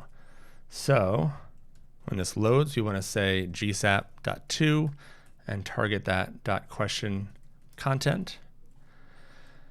And we're going to pass this an object with opacity 1. I'm going to fade that in. Y is going to be 0. Duration is 0.6. And ease is going to be power 3 out, just like that. So we can save that and come back to our quiz. I refresh the page, click through, and there we go. Nice little fade in. I don't think we can move forward still. No, we can't yet, but we can go back and we can go forward. It takes a little bit of time, but that's looking nice. All right, now let's create a handle select answer function. So const handle select answer. This is what we're going to call when they click on one of the answers. And this is going to get an answer, which would be a fragrance type. And it's an arrow function. And inside here, right now, so we're going to add animations in a bit, but right now all we need to do is say set selected option, and that's going to be answer. And we want to call handle select answer inside here instead of the on change. Or sorry, I mean inside the on change. So instead of that, we're going to say handle select answer, and I'll say answer.value. So now if we save this, we should be able to click on this. I'll reload just to be sure. Can never be too sure. And find my fragrance, click on this, and go to next. Nope. I think that's because we haven't wired up the on change yet. Yeah, there we go. So we haven't. We're passing it through to the answer, but when the input changes, we're not calling that function. So on change, we're going to just pass it on change. Like that. Now save, and we should. I'm going to reload. Find my fragrance, cardamom. Nice, there we go. Now it's letting us through. But let's change the next button so that when it's disabled, it doesn't look so clickable. So we'll say disabled is going to be cursor not allowed, and disabled will be opacity is 50. So there we go. We're not getting that cursor, but at least it fades out a little bit. It's not, we're not getting that cursor. That's interesting. But that looks good. And yeah, this is working great. One thing I'm not loving though is the fact that the answers go off and, well, they're just not well balanced. Like I don't like a widow, which is what you call a single word at the end. So let's add our text balance class to this and make it a little bit better. So down here at the bottom of question.tsx, we have our question and we'll say text balance. If I can type, there we go. And now, there we go, looking a lot better. Let's see how the other ones look. Yeah, nice and balanced. All right, cool. That's a small fix, but better. All right, for our next task, let's look at the final version and see what happens when we click on an item. We get these little animations where this comes forward, these drop back, and they lose opacity. Right now, we don't really have any of that happening. So let's make that happen. So in our handle select answer function, we want to first reset the style. So come up and grab this GSAP set answer option, clear props all. Just grab this little function and bring it down to our handle select answer. Put it at the very top there. And so that just clears off our styles and resets it back to before GSAP touched it. Now we're going to create a timeline. Let's say const tl equals gsap.timeline. And inside here, we're going to pass it an object. And the only thing we're going to do is just say on start. So we're using a callback on start, and we're going to pass it an arrow function that just calls this set selected option and remove that semicolon. So as soon as this timeline kicks off, we're going to first call that and set the answer that we clicked on to the selected option. Then we're going to say tl.to, and in here we're going to target the .answer option, and then pass an object. And we're going to say opacity. It's going to be 0.5. Scale, it's going to be 1. Duration will be 0.2. And ease is going to be power 1 out. Like that. And then right after that, we can chain on it. So we're going to say .to. And we are now going to want to specifically target the answer that's coming in. And right now, if we look at our answer, where is it? Here, our answer option, we don't really have a distinguishing class between one answer and another. So at the end, right after checked, we want to create a template literal. So we'll do this. I'm going to say answer dash $, curly braces, and value. So now back up in our function, in our handle select answer function, we can target here. We can say this is going to be .answer. We need to use a template literal also here. So .answer and $, and instead of value here, it's going to be answer, because that's what's coming in. And now we need to pass our object. So this right here, this first two fades all the answer options out, right? And then the second two, we're going to fire this at the same time, or like right alongside. And this one is going to specify here, and this is going to keep the opacity at 1, scale it up a little bit, and have kind of a different ease. So we'll say opacity is going to be 1. Scale is going to be 1.05. Duration is going to be 0.25. And ease is going to be back.out. And then we're going to pass it a value of 1.2 here. So call it just like that. And if we save this, we should, if we go, yeah, so there we go. We're getting a nice little effect there. All right, so hit next. And when it starts, they're all opacity 1, right? That's because we are calling this GSAP set answer option bit right when the question changes, right? So question changes and we immediately call that. And so that clears everything off. And is it not? There we go. I don't know, that first one didn't work. Let's try it again, make sure that this works. There we go. Okay, cool. We're in good shape. And yeah, next. And we still need to work on our results. But we now have the animations for whenever you select a answer. Okay, so the quiz is looking good, but I want to point out something that happens when a new user visits our quiz. So let's open an incognito window, and okay, so far so good. It's looking pretty nice. No complaints yet. Images took a little second to load, not a big deal. Let's go next. And I saw a little flicker again from the images. Let's try this again. Ooh, that one like jumped around. That wasn't really great. We weren't seeing that on our version, so we need to figure out what's happening here. And we saw another jump again. Yeah.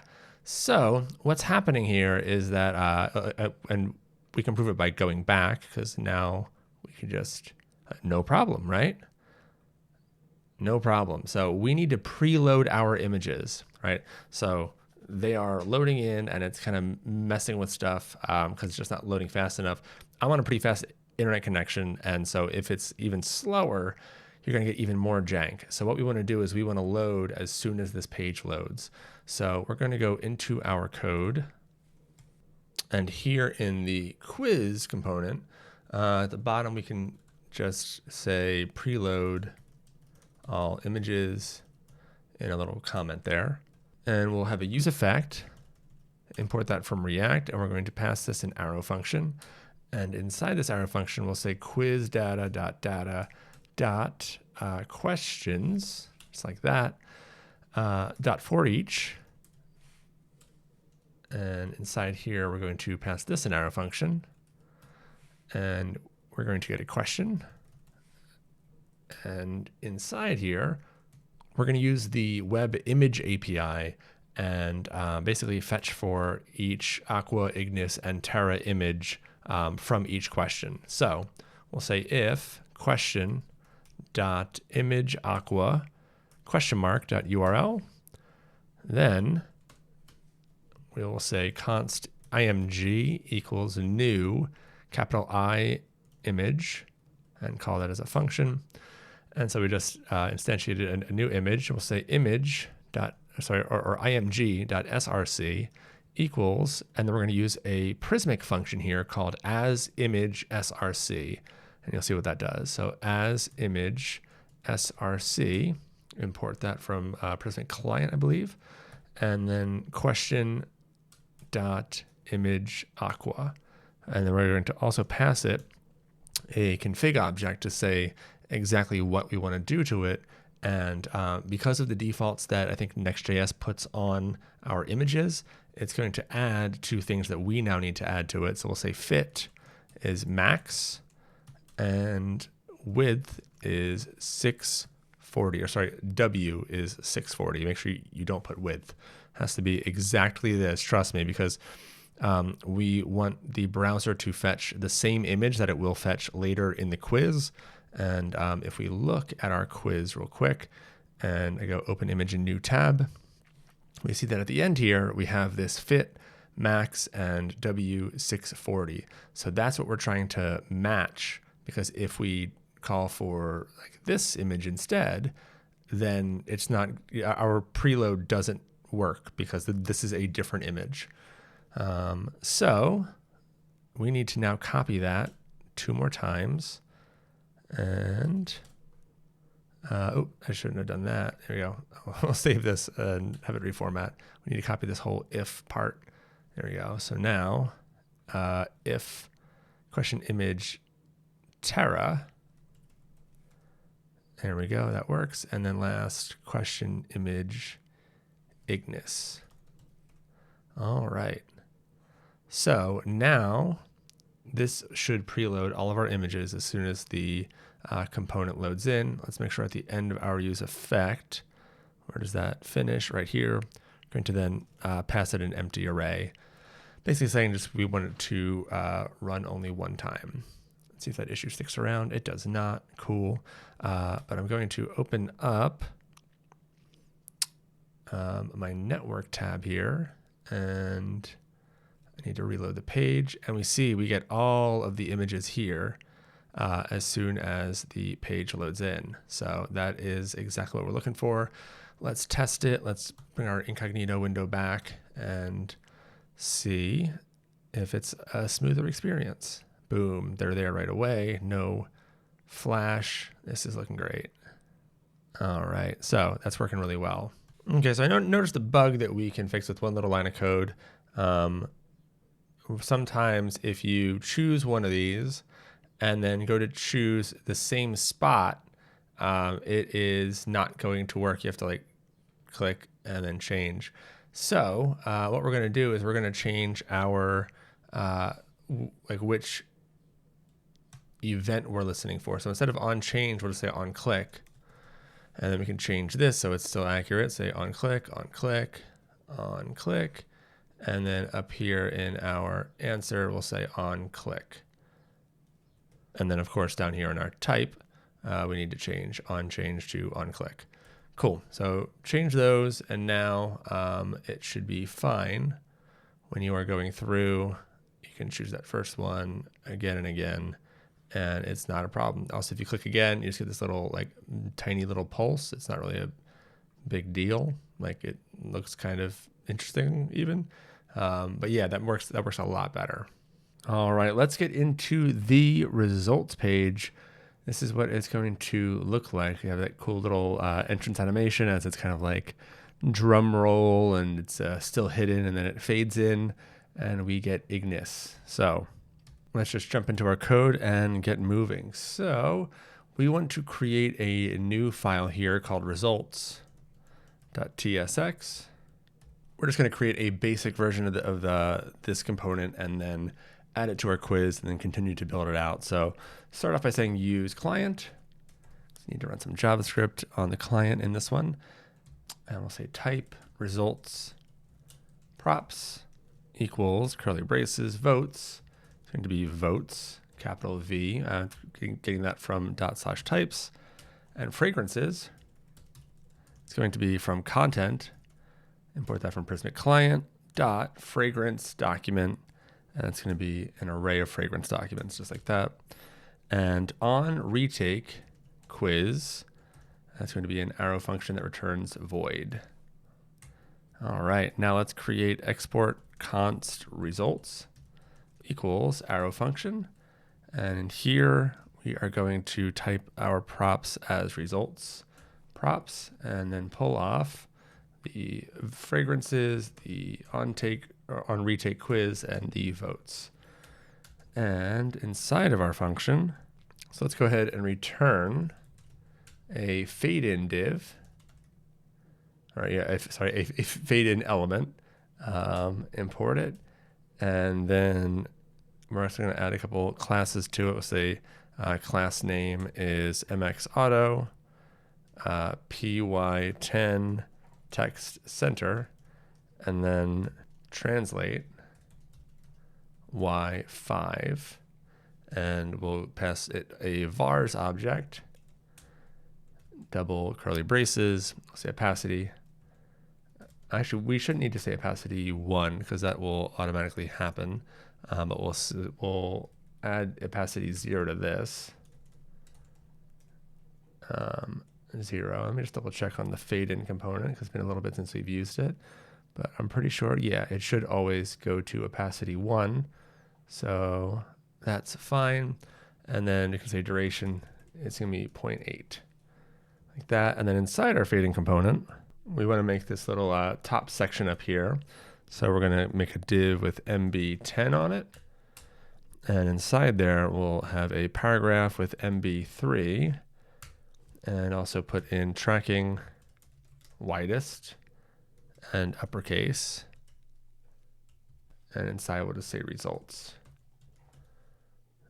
And next we're going to create an H2 with font display. And inside we can just say your personalize recommendation. And add a couple more classes to font display. We'll say MB6, text 5XL, MD screens and above. We'll say text 6XL. And then after the H2, we want to have another p tag with MB12 on it. And we're also going to add text LG and text gray 300. And inside, we're going to say a unique selection of fragrances that are most suited to you and your personal taste. All right, so go ahead and save that. And we'll go outside that div, still inside the fade in component, and we will make a new div. And inside here, we'll just say results, go here. And then underneath that div, we want to have our button so that we can loop back around. So we'll say button, and inside here, we'll say retake quiz. And this button on click is going to fire off the on retake quiz function that we're going to be passing in. And we need to give this a class name. And inside there, we're going to say MT12, inline block, cursor pointer, and border white, PX12, PY4, font extra bold, tracking wider, and text white and uppercase. All right, then we're going to save it, and we're going to head back to our quiz. And in here, we need to do a couple things. And the first thing we need to do is we need to have it so that quiz can take fragrances, because we need to get this info from the fragrance type that we have. So we need to go ahead into our quiz props inside the quiz component and say fragrances. And that's going to be content.fragrance document as an array, or an array of fragrance documents. And now we want to take that in as a prop, so fragrances. And then we can go down to where we're rendering out the start screen and the question. And I'm going to go ahead and copy this right here and say quiz status triple equals completed. And I'm going to just close this so we don't get yelled at. But inside here, we're going to say results. And we're going to say fragrances is fragrances. There we go. And on retake quiz, well, we're going to create a little function for this called reset. And so we can go up just above, actually we can do it just above the return. So we'll say reset, const reset equals arrow function. And here we'll say set votes. It's going to be an empty array. Set current question index is going to be 0. And then set quiz status is going to be not started. And so now that works, but we still need one more thing. It says property votes is missing. So we need to pass it the vote totals. So we're going to go just below our new reset function, and we'll say const total votes is, it's going to be a type of vote. All right, so type it there, and that's going to be votes dot reduce, and we're going to pass this an arrow function to reduce this down. And this is just going to combine all of our votes into one object that shows the votes for Terra, for Ignis, and for Aqua. So we need, or in this arrow function, we're going to get an ACC, which stands for an accumulator, and this gets carried over from one iteration to the next. It's where we're like accumulating that result. And then we get this vote. And so inside here, we want to implicitly return an object. And this object is going to say Terra. And we will say acc.terra. So the accumulator is Terra, which is the total so far, plus vote. This vote's Terra. So if there is a vote for Terra in, we'll go over it at the end. Then we'll say Ignis, and that's going to be acc.ignis plus vote.terra, Ignis, and Aqua. There we go, acc.aqua plus vote.aqua. And then after that parenthesis, we're going to pass it what we start with, which is Terra, 0, Ignis, 0, and Aqua, 0. So this is what is going to be accumulating as we go through all the votes, and we're going to add whatever this vote is. So if we start out at the very beginning and the first vote is for Ignis, then this will add 1 here and these will remain 0. You get it, I'm sure. So now votes is going to be total votes. It doesn't like that. That's because this should actually be, I know it's a little confusing, but the total votes is going to actually just be a vote type. So change that from votes to single vote. And now we should be happy and good to go. Now, the only thing is that quiz isn't actually getting our fragrances, because if we look at our page, see, it's not happy. It's saying, oh, quiz wants one more thing. So we need to pass it fragrances, but first we need to call for it. So we'll say const fragrances equals await client.get all by type. And we're going to just say fragrance. And then we'll pass fragrances in here like that. And so that should be happy. Page is happy again. Quiz is happy. And results looks relatively happy. We're not using fragrances yet. We're not using votes yet, but I at least want to see this screen. And we have everything wired up. So let's check it out on our page. So if you click something and then hit next, there we go. We have our results page. If we hit retake quiz, it brings us back to the beginning. There's no animation there yet, but there will be. So it doesn't just snap like that. But yeah, that is wired up and working. Well done. Now, so that we don't have to go through and click and do our quiz every time that we want to work on the end, let's go ahead and change some stuff in the quiz just for now. So we're going to change the state default to completed. And then let's find our accumulator that we created here. And let's start with Terra at 3 so that we just have that as a default to win our quiz. So now if we reload, yep, there we go. So we start off here.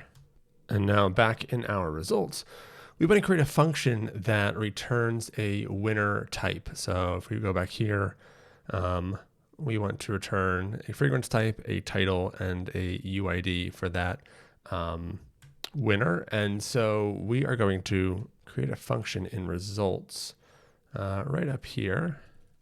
And let's call this determine or const determine winners. And we're saying winners because you can have a tie because there are 4 questions. So you can have 2 and 2, right? If there were some other amount of questions, then maybe not, but we just want to make sure that we're covering that base. So this is going to an arrow function, and inside here, we're going to get votes, and that's going to be of type vote. And then fragrances is going to be of type content.fragrance document array. And then this is going to return, so just outside the parentheses, return a winner, import that from /types, array, an array of winners. And it's yelling at us because right now it does not return that. So inside here, we're going to first find the highest vote count. So we'll say const max votes equals math.max, and in parentheses, we'll say votes.terra, comma votes.ignis, and votes.aqua. And then we're going to create a list of fragrances that have the max votes. So we'll say const winning types is going to be a fragrance type.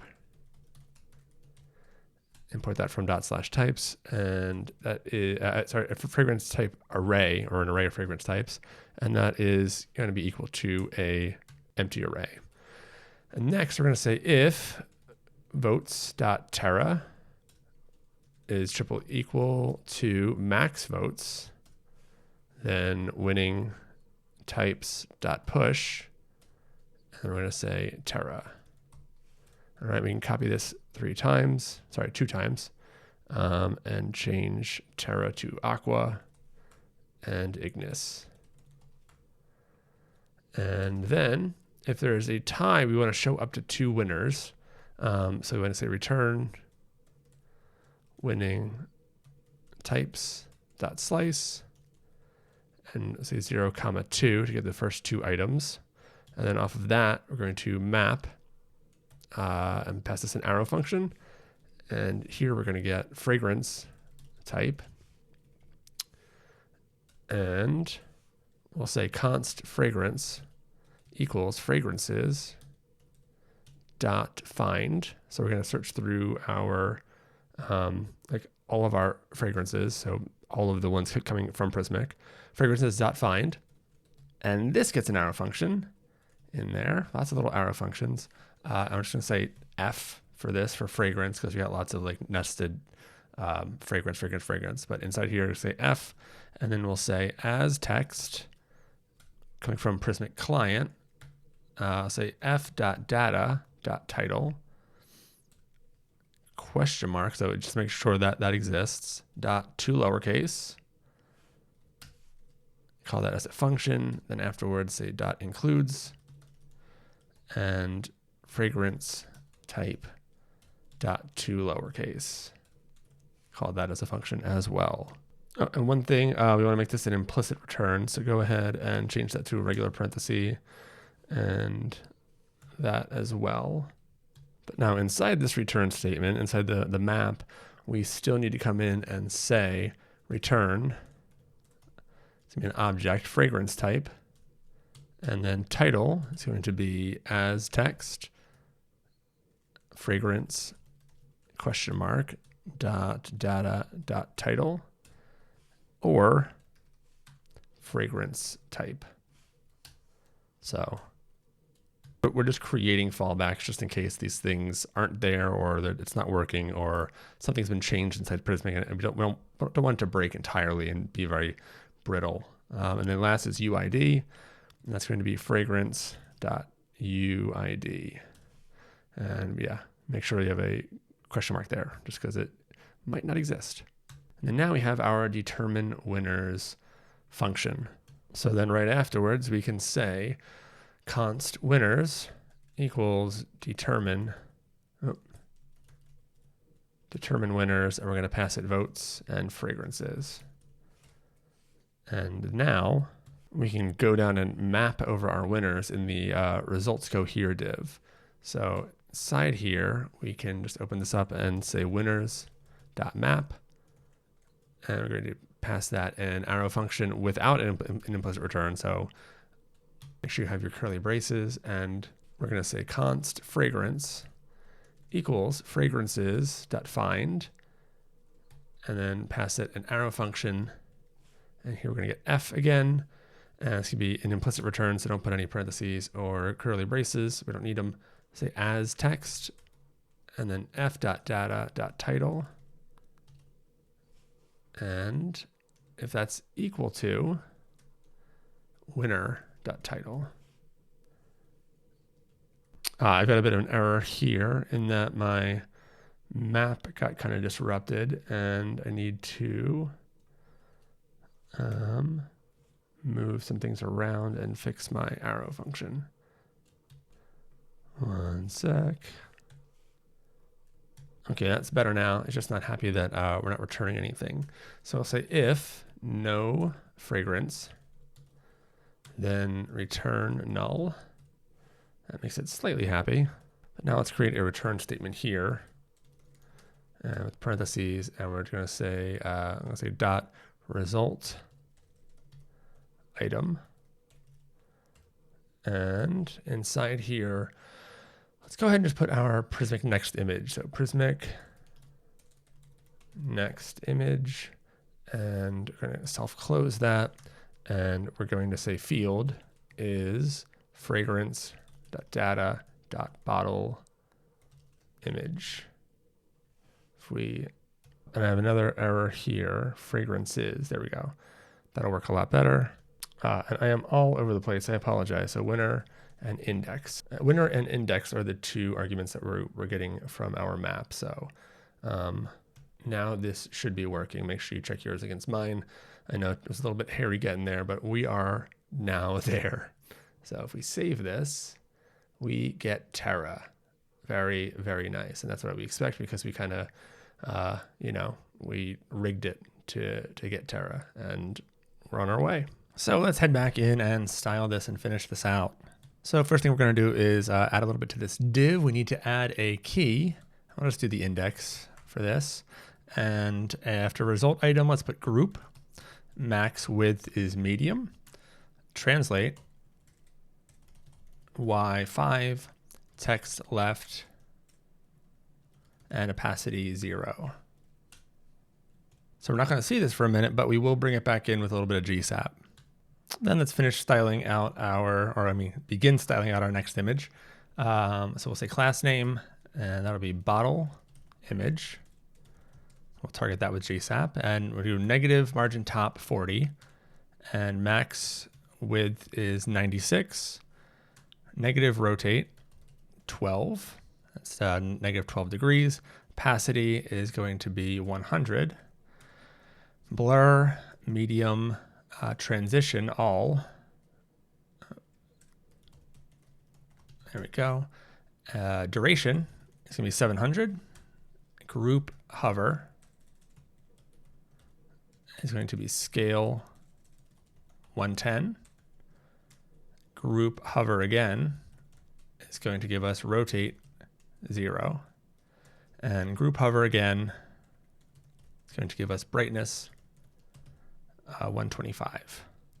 I'm going to add a priority tag on this because otherwise it will be set to lazy load, and we don't want that because this is showing up right there. Image6 params,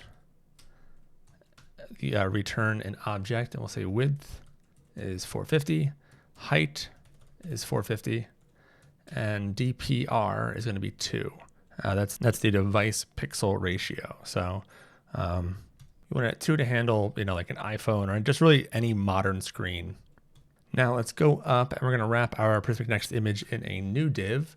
I'm just going to say grid to start off our div, and we're going to bring that down to wrap around it. We're going to add a few more things to our grid div. We'll say margin top is 40, margin bottom is 6, BG neutral 200/10 for 10 opacity, transition colors, duration 700, group hover is BG neutral 200/20. And you know what, let's go ahead and put like an F in front of opacity just to break it. And if we save this, we should be able to see, there we go. So we are getting there. It's nice and blurry. It's looking kind of cool. So we're going to fix the blur, or not fix, but like we're going to bring the blur into a sharp image with GSAP in a little bit, but it's kind of cool right now.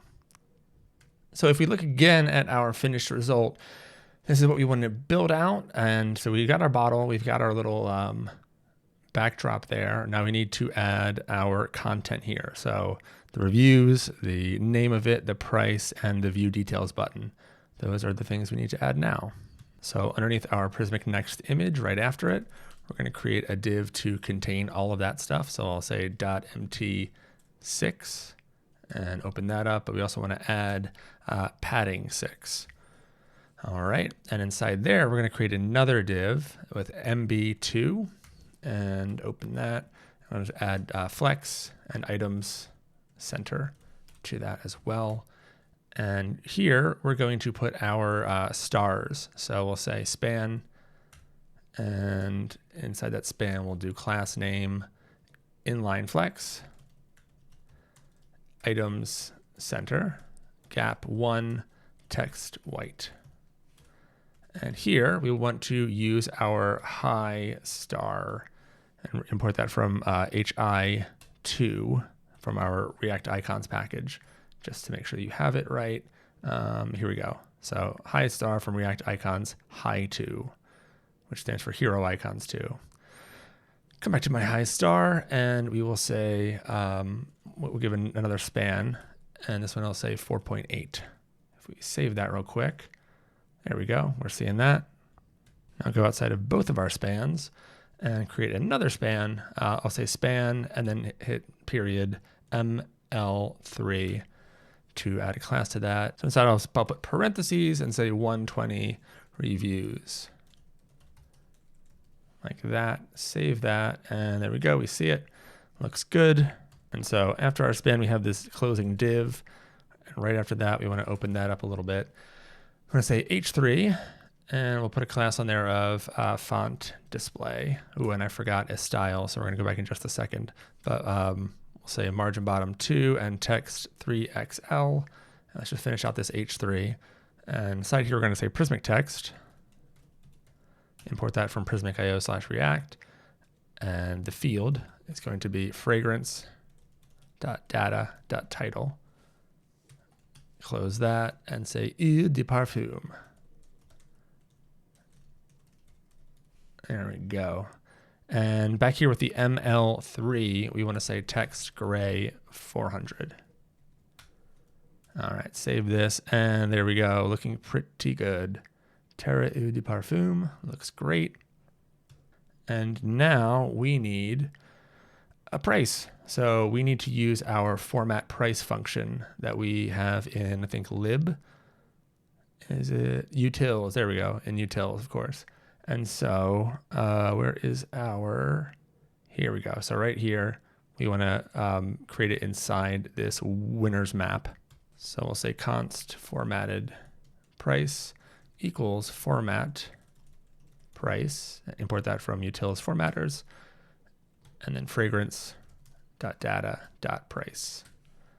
And we're going to use that formatted price down here inside of a p tag after our h3. So p.mb8, and put it in curly braces, formatted price, continue to style the price paragraph tag, and we'll say text LG font semi-bold. Save it. Let's check it out. 110 looking great. And finally, after that p tag, we want to put a div with MB6. That's all we need there. And inside there, a button link. And import that from component/button link. Let's say document. It's going to be fragrance. And then class name, it's going to be width full. And make sure you close that. Not self-closing actually, because with the document we don't have a like any button text. So we'll say view details like that, and there we go. We have our view details. Now, if we click that, it should take us to our Terra perfume. Excellent. We head back to the quiz. We're still here because we have it locked in that Terra's going to win. We can go ahead and change who wins. Actually, let's try make Ignis and Terra both win. So we'll say it's 3 and 3, and there we go. That's not how we want it to stack up, so we'll need to make sure that our code's right. It might be wrong in some way, but we want them side by side. But we do see both, and this should take us to the Ignis page, and it does. And if we make them all get 3 votes, we shouldn't see 3 items. So yeah, the Ignis one got knocked off because it must be last in the list, and it just sliced from there. So that's completely how we want it to work. But let's check out what makes the like that run onto the next line. Because all we have here is just a regular div. So add a class there to the div that's surrounding winners.map. Say flex, justify center, and gap is 10. Save that, and there we go. That is looking fantastic. And if we drop it back down to a single winner, make these both 0, we have a nice single winner in the middle there. All right, let's go ahead and create the animation that fades this in. Gives it a little bit of drama.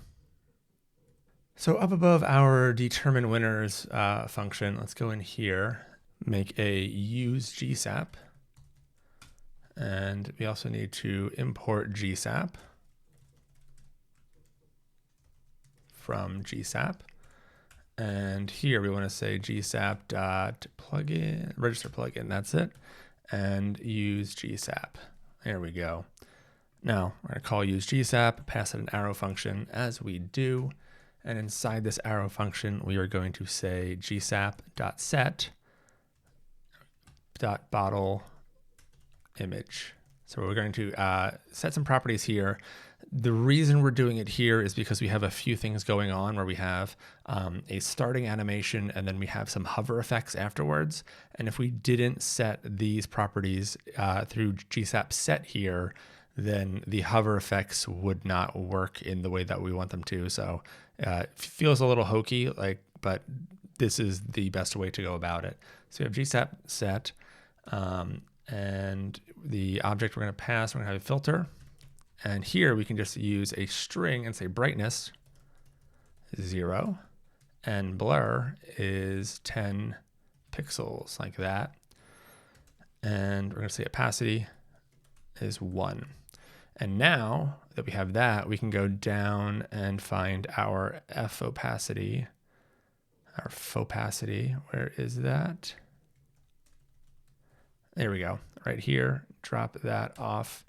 And we can get back to 0 opacity. It's a different item still, but I think this one, no, this might not start with, yeah, okay, so we've got 100% opacity on both. That's fine. This one might be unnecessary. Let's get rid of that for now.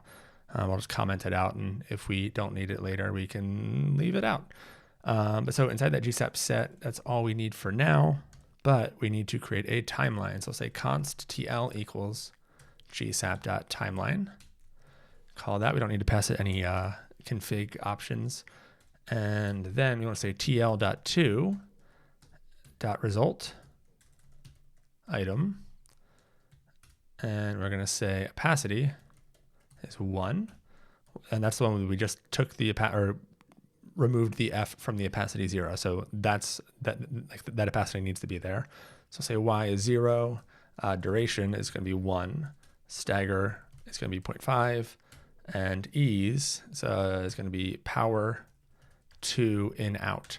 And the stagger is if we have more than one item. So yeah, that adds a little bit of flair if we have that second winner. And after this, put a comma, and we're going to say negative equals 0.4.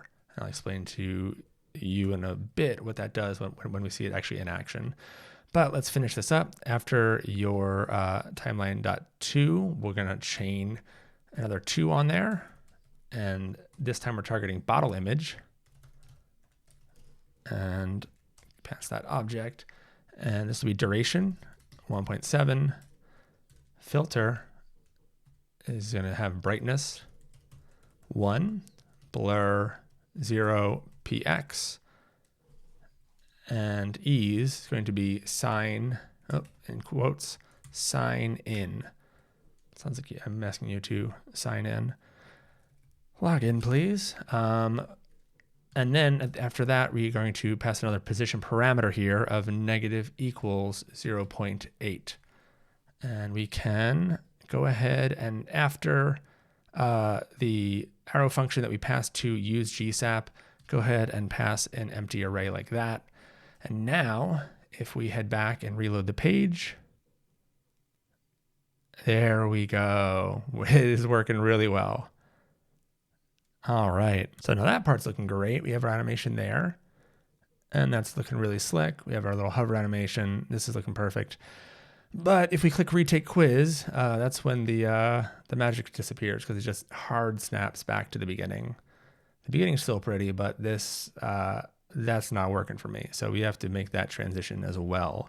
So let's create a function here called handle, or sorry, it's const handle retake quiz. It's gonna be an arrow function. And inside here, basically gonna want to fade out this entire fade in div here. So if we give this a class, we'll say like results container, like that. And if we come back up here, we can go ahead and say gsap.to.results container. And we will pass that opacity 0, Y is -20. Duration is 0.5. E is going to be power to in. And then we have an onComplete, and that is going to be an arrow function. And inside there, we're going to call on retake quiz, which is the function that we are currently calling right away in our retake quiz. But here, we're going to swap this out for handle retake quiz. And so if we save that, I think that should work. Let's see. We have our little animation. Let's see, retake quiz. There we go. So it fades out, and then we come back here. Looks really nice. Okay, that's just about everything. Let's go ahead back to our code and head to quiz, and we want to remove these hard-coded values. We want to test it and make sure it's working. Head up to where we declare the quiz status, and we'll say not started.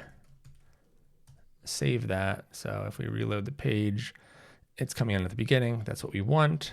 So just go through it and test yours out. So try to get a specific result. So I'm going to try to get aqua. So I'm not try, but I'm going to get aqua.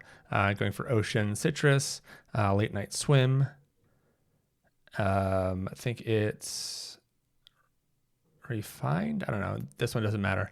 I forget which one's which here, but then adapt and flow is also aqua. There we go. So I should definitely get aqua as my winner, and I do. Excellent. So that worked really well.